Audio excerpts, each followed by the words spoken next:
Hi, I'm Sarah, and if you're watching this today, this means that you are investing and dedicating yourself to really learning how to see and understand values. That's going to make you a better painter. So what are values and why do we care about them as artists or as painters? Value is the way our eyes see and translate light and shadow, hitting all the surfaces and all the things around us.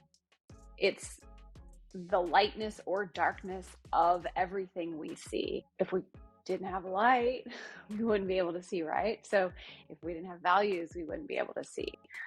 I like to think of value as being a part of color. When we're painting and we're mixing paint, value is one of the things we're thinking about when we're thinking about mixing color. If you take the other properties of color away and you just keep value, then you can still see and understand space. So think about black and white movies or black and white photographs.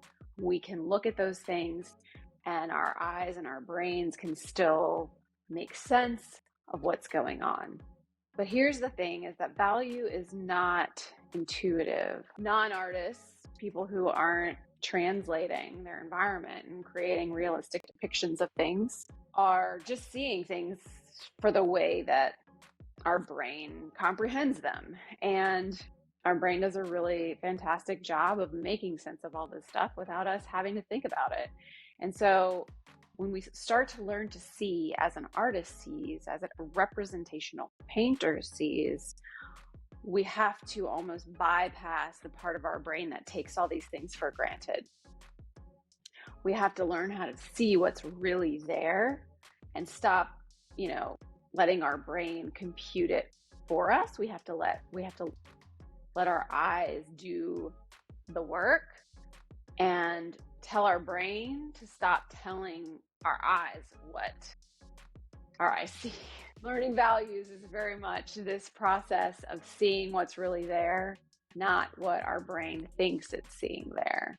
This is the value card, and what it is it is a full range of value with color removed. There's no color here, but they're range from 0 to 100. 0% black is this pure white. It's this little section right here is pure white. And this is pure black, 100% black.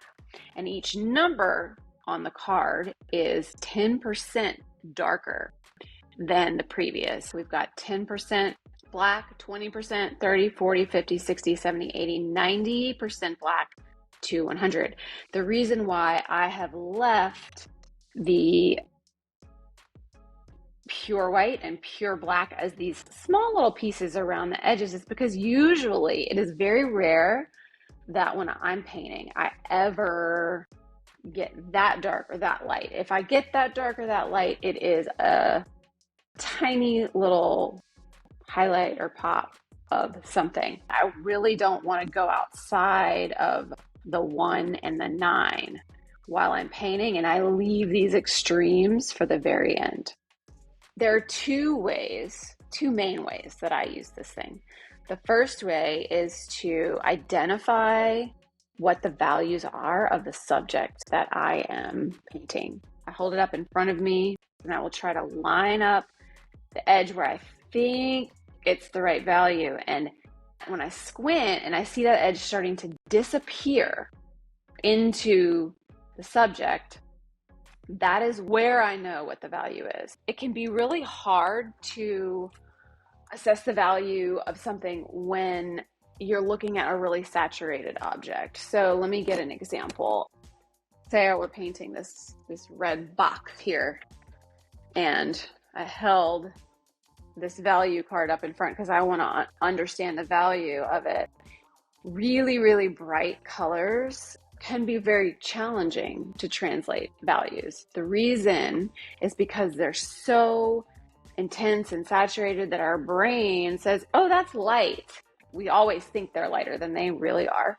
But also, if we're using this, it's hard to find that disappearing edge when you hold this thing up, because this is so bright, it's just popping out and you see it so intensely. So what I like to do, I will consider holding the card up in front of the thing where I think the value might be, taking a picture with my phone, and then removing the color by desaturating. And then you can see where that line disappears. So that's one way to use it. The other thing I do, I'll mix some paint and then I'll plop the paint down on different value numbers until it disappears. So say I want it to be a 6, but I put it on a 5 and it seems to be disappearing here. Then I know, okay, well, I got to go a little bit darker. I have it too light, I need to go darker. So I'll add darker paint until it hits a 6. So it's really helpful for that, because I find, we want to be honest with ourselves about not just the values we're seeing, but the values that we're mixing and we're putting up on our canvas. Over time, we talked about how we hold it up and how we test paint on it. When you do this, and you do it over and over and over and over again, you eventually get where you realize, like, you're getting it right. You're getting stuff right, and get to where you don't need this as much. If you've purchased a card that I have laminated for you, the lamination actually comes out on the edges, on the sides, but on the top, it's trimmed off to where there's like a flush seam. And there's a reason for that. If you downloaded the card and you're laminating it yourself, you want to make sure that you allow for there to be a nice flush edge here. And the reason is because when you hold this thing up, you want to be able to squint and see where the edges of these things disappear. If this lamination edge is here, you won't be able to see that very well. That brings me to an important point on the care of this. You don't ever want to get paint or oil or anything wet on this edge, because it will soak into the paper and it can mess things up. I wipe it down with baby wipes at the end of every painting session, and sometimes I forget, and sometimes the paint will dry on this thing. But in that case, I just get some Gamsol, paper towel, and I wipe it and it comes right off. But again, always making sure not to allow that, the wet part to touch this top edge.